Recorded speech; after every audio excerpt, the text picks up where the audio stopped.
లోకేశ్వర్ రెడ్డి ఇప్పుడు ఈ పేరు తెలుగు రాష్ట్రాల్లో హాట్ టాపిక్గా మారింది. ఇతను ఇచ్చిన ఫిర్యాదు మేరకు తెలుగు రాష్ట్రాల్లో అలజడి మొదలైంది. పార్టీల మధ్య వార్, పోలీసుల మధ్య కోల్డ్ వార్కి లోకేష్ ఫిర్యాదే ప్రధాన కారణం. తాజాగా తెర మీదకు వచ్చి హాట్గా మారిన లోకేశ్వర్ రెడ్డి ఇంతకీ ఎవరు? అతను ఏం చేస్తూ ఉంటాడు? డేటా థెఫ్ట్ ఎలా కనిపెట్టాడు?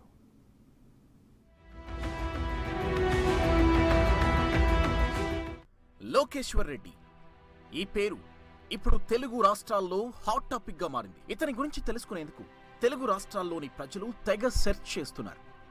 పార్టీల మధ్య వార్, పోలీసుల మధ్య కోల్డ్ వార్ ను రేపాడు. అసలు ఎవరికీ తెలియని ఐటీ గ్రిడ్ అతనికి ఎలా తెలిసింది? ఈ కేసులకు సంబంధం ఏంటన్నదే అందరి మధ్యలో మెదిలే ఆలోచన.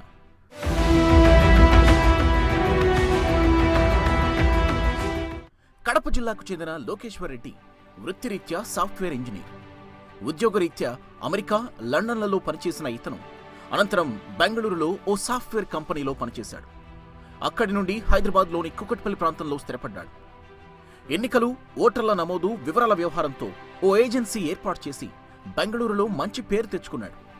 ఆ తర్వాత 5 లక్షల రూపాయల జీతం పక్కన పెట్టి తెలంగాణ రాష్ట్రంలో ఓటర్లు, వారి వివరాలు సేకరించారు.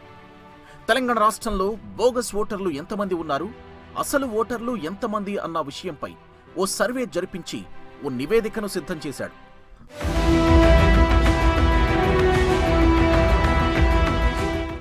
తెలంగాణ ఎన్నికలకు ముందు కాంగ్రెస్ పార్టీకి సపోర్ట్ చేస్తూ మర్రి శశిధర్ రెడ్డికి బోగస్ ఓటర్ల నివేదికను అందించాడు. దాని ఆధారంగానే శశిధర్ రెడ్డి హైకోర్టులో బోగస్ ఓటర్లపై పిటిషన్ కూడా దాఖలు చేశారు. ఈ కేసు చాలా రోజుల పాటు కోర్టులో నడిచింది. ఆ తర్వాత ఎన్నికలు పూర్తి కాగానే ఆంధ్ర ప్రాంతంపై ఫోకస్ పెట్టాడు. అక్కడి ప్రభుత్వం సేవామిత్ర పేరుతో లబ్ధిదారుల వివరాలు అప్డేట్ కోసం ఓ ప్రైవేట్ కంపెనీకి అప్పగించిందని తెలుసుకుని వివరాలు సేకరించే పని మొదలుపెట్టాడు.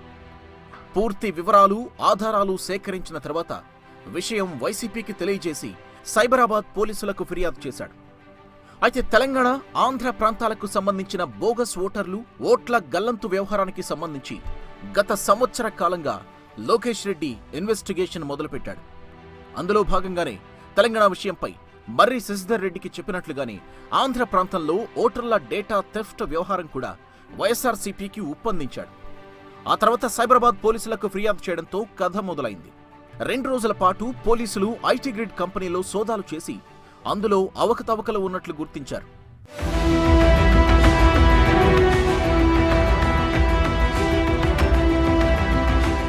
మొత్తానికి లోకేశ్వర్ రెడ్డి అనే వ్యక్తి ఇప్పుడు తెలంగాణలోని సైబరాబాద్ పోలీసుల రక్షణలో ఉన్నాడు. తెలంగాణ ఎన్నికల్లో కాంగ్రెస్ పార్టీకి ఐటీ వింగ్ కి పనిచేసినట్లుగానే ఆంధ్ర ఎన్నికలు దగ్గర పడుతుండటంతో బోగస్ బాగోతాలు బయటపెట్టేందుకు వైసీపీకి ఐటీ వింగ్ లో సహాయకుడిగా పనిచేయడం మొదలుపెట్టాడు. అయితే సమాచారం రాబట్టడం అన్న విషయంపై తనకు అది హాబీ లాంటిదంటున్నాడు లోకేష్ రెడ్డి.